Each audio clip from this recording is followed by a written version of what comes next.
Hello friends, welcome back. आपने मेरे साथ पार्ट 1 के अंदर डिस्कस किया कि अंडर द हेड सैलरीज कब चार्जेबिलिटी अराइज होगी, when there is a employer employee relationship. ठीक है, अब हम अपनी डिस्कशन को आगे बढ़ाते हैं। चलिए, basis of charge of salaries,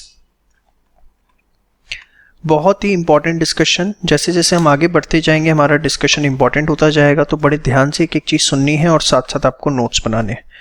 एक बार आपने अपना चैप्टर कंप्लीट कर लिया, उसके बाद आप अपने एग्जाम का कोई भी क्वेश्चन प्रैक्टिस कर सकते हैं, कोई आपको दिक्कत नहीं आएगी। ठीक है, अब हम डिस्कशन करने जा रहे हैं section 15 of the act, income tax act. आइए, सबसे पहले आपको इसके अंदर मैं बताऊं, सैलरी जो है, सैलरी टैक्सेबल है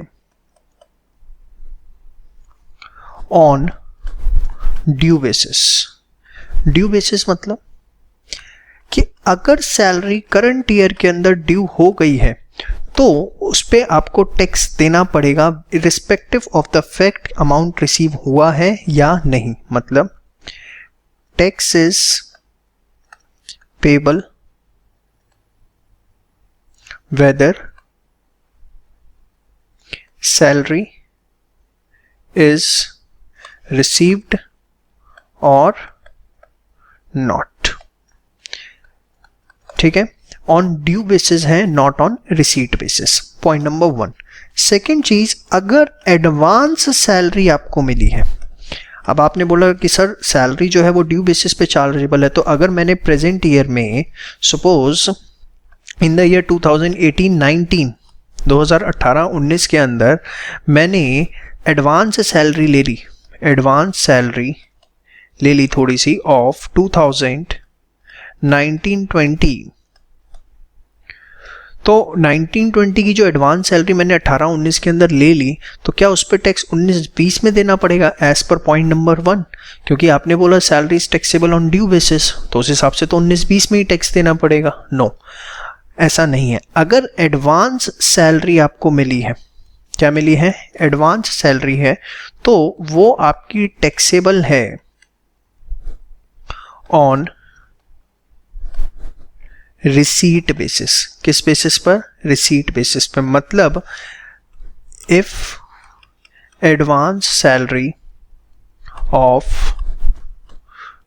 2019-20 is received in 18-19, अगर उसका एडवांस 18-19 में ही मिल गया, then it will be taxable in previous year 18-19 taxable previous year में ही वो टैक्सेबल होगी। ठीक है, और उसके बाद जो थर्ड पॉइंट आपको ये बताता है, that is arrears of salary. अब ये एक नया वर्ड है आपके लिए, मैं सबसे पहले आपको अरियर्स ऑफ सैलरी बताऊं क्या होता है। अरियर्स ऑफ सैलरी जो है वो टैक्सेबल है रिसीट बेसिस पर। अब मैं आपको सबसे पहले इसके बाद बताऊंगा अरियर्स ऑफ सैलरी क्या होता है, अभी आप बस इसे मुझे लिखने दीजिए। रिसीट बेसिस पे ध्यान से समझिए। सपोज मिस्टर ए है, mister A is working in ABC limited. ABC limited के अंदर मिस्टर ए वर्क कर रहे हैं। ठीक है, अब हुआ क्या, इन जून 2018, ठीक है, हिज सैलरी इज इंक्रीज्ड, उनकी सैलरी इंक्रीज कर दी गई फ्रॉम 20,000 टू 35,000, 20,000 से 35,000 रुपये कर दी गई, विद इफेक्ट फ्रॉम अप्रैल 2018। अप्रैल 2018 से, विद इफेक्ट फ्रॉम 2 अप्रैल 2018 उनकी सैलरी 20 से 35 कर दी गई। अब इसका मतलब क्या है विद इफेक्ट फ्रॉम अप्रैल 2018? इसका मतलब ये है कि देखो, जून 2018 से तो उनको ठीक है 35,000 रुपये मिलने शुरू हो जाएंगे। ठीक है, लेकिन अप्रैल मई में उनको मिले कितने होंगे भाई? सपोज लास्ट डेट पे उन्हें सैलरी मिलती है, assuming salary is received on last day of month, ठीक है, लास्ट डे ऑफ मंथ पे सैलरी मिलती है, ठीक है। तो अप्रैल में 30 अप्रैल को 20,000 मिले होंगे, मई में कितने मिले होंगे? 20,000, जून में 30 जून को उनको 35 मिले होंगे। लेकिन अब जो सैलरी बढ़ी है वो 20 से 35 हुई है विद इफेक्ट फ्रॉम अप्रैल 2018। मतलब यहां जो 20,000 आपको मिले थे ये भी अब इंक्रीज मिलेंगे। एक तो 15,000 रुपये इस महीने का फालतू मिलेगा और 15,000 रुपये इस महीने का फालतू मिलेगा। तो टोटल कितने मिलेंगे? 30,000 रुपये मिलेंगे, यस और नो? तो ये 30,000 रुपये जो एडिशनल अभी आपको मिलने हैं, this is technically known as arrears of salary. इसको क्या बोला जाता है? अरियर्स ऑफ सैलरी, ठीक है। तो सपोज इन 30 जून 2018 को एक तो 35,000 रुपये जो मिलने थे प्लस 30,000 रुपये मिले एज अरियर्स ऑफ सैलरी। समझ में आया? अरियर्स का मतलब क्या होता है कि अगर आपकी सैलरी पास्ट इफेक्ट से बढ़ाई गई है तो जो भी आपको डिफरेंस क्यूमुलेटिव बेसिस पर मिलता है उसको हम क्या बोलते हैं? Arrears of salary. होपफुली आपको इसके अंदर कोई दिक्कत नहीं है। श्योर। चलिए, तो मैंने आपको बताया कि अगर किसी भी तरह का अरियर मिल रहा है तो वो किस बेसिस पर चार्जेबल है? वो रिसीट बेसिस पर आपका चार्जेबिलिटी क्रिएट करता है। अब मैं एक छोटा सा एग्जाम्पल देता हूं आपको, ध्यान से यहाँ पे चीज़ों को समझिए, ध्यान से देखिएगा। एग्जाम्पल बहुत अच्छा एग्जाम्पल मैं आपको दे रहा हूँ, इससे आपको बहुत सारे कॉन्सेप्ट्स क्लियर होंगे। मिस्टर ए है, ठीक है। Mister a working in XYZ limited with salary of rupees 30,000 per month from last 2 years। बड़े आराम से एक एक चीज सुननी और समझनी है, ठीक है। Salary gets due on 10th of next month, ठीक है। During 2017-18 he received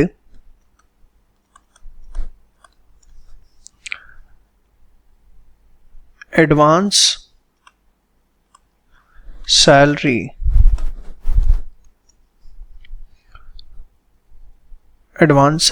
of rupees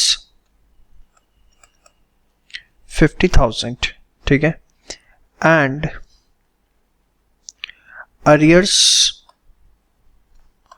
of salary rupees 80,000 related to 2016-17। find total salary, total taxable salary कहता हूँ, total taxable salary for previous year 2017-18। बड़े आराम से एक एक चीज समझिए। देखो यहाँ पर आप सबसे पहले एक चीज समझो, मिस्टर ए वर्क कर रहे हैं 30,000 रुपये पर मंथ पे, कितने सालों से? 2 साल से। उनकी सैलरी कब ड्यू होती है? 10th of next month. ये जो मैंने लिखा है 10th ऑफ नेक्स्ट मंथ उनकी सैलरी ड्यू होती है। इसका मतलब आप समझ रहे हैं? इसका मतलब है सैलरी ऑफ अप्रैल 2017 जो है वो ड्यू होगी, ड्यू ऑन 10th मई 2017 को। सेम वे सैलरी ऑफ मई 2017 जो है वो ड्यू होगी कब? वो ड्यू होगी 10 जून 2017 वो। सी वो अप्रैल में ड्यू, देखो दो वर्ड्स आप यहां पर समझो, एक होता है एक्यूरल और एक होता है due. These are two different concepts. अगर वो अप्रैल में काम कर रहे हैं, अप्रैल 2017 में, ठीक है, तो पर डे जब जब वो आ रहे हैं 1 तारीख 2 तारीख 4 तारीख 5 तारीख, इस तरीके से वो 30 अप्रैल तक आते रहे, ठीक है। तो डे टू डे बेसिस पर जैसे जैसे वो आ रहे हैं, on day to day basis उनकी सैलरी एक्रू हो रही है। सैलरी क्या हो रही है? एक्रू हो रही है। बट ड्यू फॉर पेमेंट, वो पेमेंट के लिए कब ड्यू होगी? वो ड्यू फॉर पेमेंट होगी 10th ऑफ कब? मई को। यस और नो?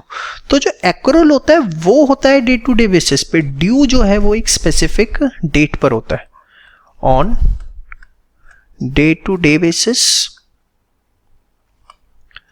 जबकि जो हमारा ड्यू है वो एक स्पेसिफिक डेट पर होता है। यस और नो? श्योर। तो यहां पर देखिए, अप्रैल की सैलरी ड्यू हो रही है 10 मई को। तो अगर आप इसको दूसरे एंगल से देखें तो जो सैलरी है मार्च 2017 की, वो कब ड्यू होगी? वो हुई होगी ड्यू ऑन 10 अप्रैल 2017 को। यस और नो? ऐसा मैंने क्यों बोला आपको?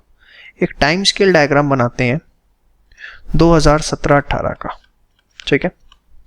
तो यहां पर एक सैलरी ड्यू हुई 10 अप्रैल को, एक ड्यू हुई 10 मई को, फिर ड्यू हुई 10 जून को, फिर 10 जुलाई को, करते करते जो सैलरीज ड्यू हुई कब तक? 10 मार्च तक, वो हमें कंसिडर करनी है। तो यहां पर ऑब्वियसली उनकी सैलरी थी कितनी? 30,000 रुपये पर मंथ थी। तो टोटल सैलरी ड्यू कितनी हुई? 30,000। मैं नेक्स्ट पेज पे लेता हूं। टोटल सैलरी ड्यू जो हुई वो कब से? मार्च 2017 से लेकर वो है आपकी फेब 2018 तक की सैलरी। 30,000 into 12 that is 3,60,000। अब हाँ या ना, ये समझ में आया फेब 2018 की क्यों लिखी है? अरे निकम्मो, मार्च 2018 जो है उसकी सैलरी कब मिलेगी? उसकी सैलरी तो मिलेगी 10 अप्रैल 2018 को, और ये कौन से ईयर में आ जाएगा? 18-19 में आ जाएगा। समझ में आया?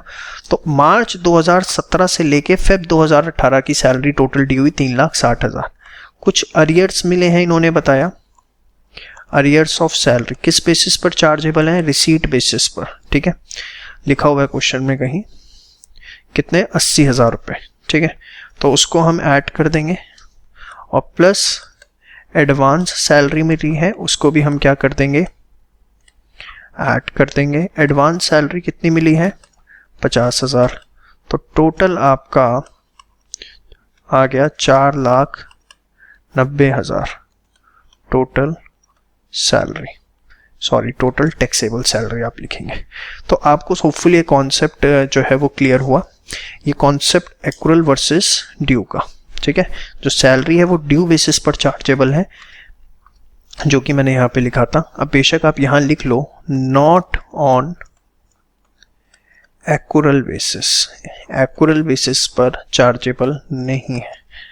उस समय आपको ये बड़ा सिंपल सा लग रहा था, अब आपको इसकी मेन चीज समझ में आई होगी, मेन थीम क्या है, ठीक है। Not on accrual basis. Advance salary कैसे? रिसीट, अरियर्स, रिसीट, ठीक है। चलिए, तो ये हमने पूरा का पूरा अपना कॉन्सेप्ट डिस्कस किया related to the basis of charge of salary. अब मैं आपके साथ एक नया कॉन्सेप्ट थोड़ा सा डिस्कस करने, नया क्या, बहुत सिंपल सा कॉन्सेप्ट है, दैट इज द फिक्स्ड पे स्केल, या आप कहो ग्रेडेड पे स्केल, फिक्स्ड पे स्केल, या हम कह सकते हैं ग्रेडेड पे स्केल। क्या होता है ध्यान से देखिए, जब भी आप ज्वाइन करते हैं तो कॉन्ट्रैक्ट ऑफ एम्प्लॉयमेंट में एक आपको ग्रेडेड पे स्केल दिया होता है, ऐसे 30,000, 2,000, 36,000, 3,000, 48,000, ठीक है, 5,000, 58। अब इसका मतलब क्या जरा समझते हैं।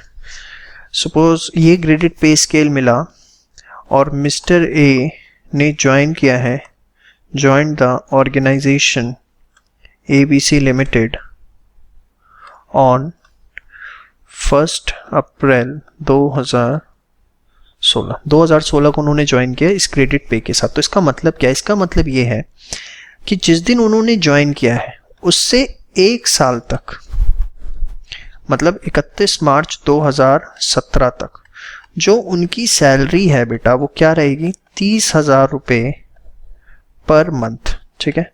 उसके बाद उनकी सैलरी 2,000 रुपये बढ़ जाएगी। उसके बाद उनकी सैलरी 2,000 रुपये बढ़ जाएगी, मतलब 1 अप्रैल 2017 से 31 मार्च 2018 तक उनकी सैलरी जो है वो क्या रहेगी? 32,000 पर मंथ। और ये फिर हर साल इतना 2,000 रुपये बढ़ती रहेगी। कब तक? जब तक उनकी सैलरी 36 नहीं हो जाती। मतलब फिर 1 अप्रैल 2018 को से उनकी सैलरी बढ़ जाएगी 31 मार्च 2019 कितनी हो जाएगी? 34,000 पर मंथ, ठीक है। फिर उनकी सैलरी बढ़ेगी 1 अप्रैल 2019 से 31 मार्च 2020, 2,000 बढ़ गई तो अब उनकी जो सैलरी वो कितनी हो जाएगी? 36,000 पर मंथ। वंस ये 36,000 रुपये बढ़ गई तो अब उनकी सैलरी जो है वो कितनी बढ़ेगी? 3,000 से बढ़ेगी। कब तक? जब तक उनकी सैलरी 48 ना हो जाए। मतलब 1 अप्रैल 2020 से 31 मार्च 2021 तक उनकी सैलरी क्या रहेगी? 39,000 पर मंथ। फिर 2021 1 अप्रैल 31 मार्च 2022 कितनी हो जाएगी बताओ? 42,000 पर मंथ। पहला क्वेश्चन है, पूरा सही से करो, ठीक है, फ्रस्ट्रेट मत हो इतनी जल्दी।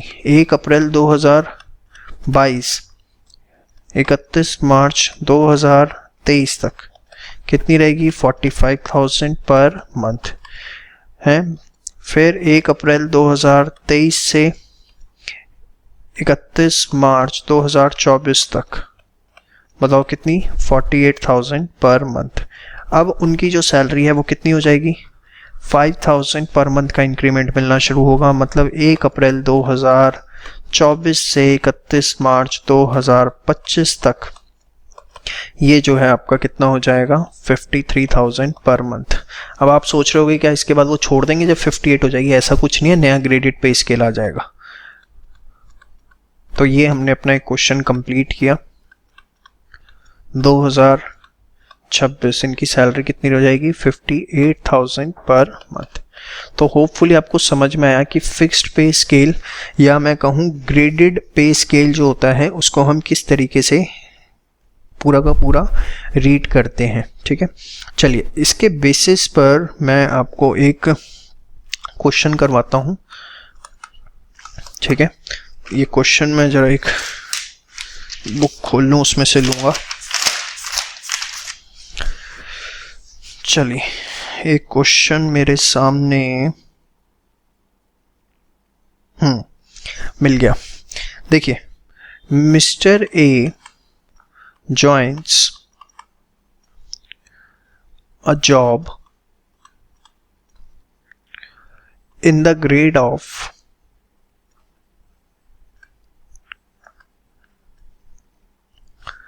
20,000, 5,000, 25,000, 1,000,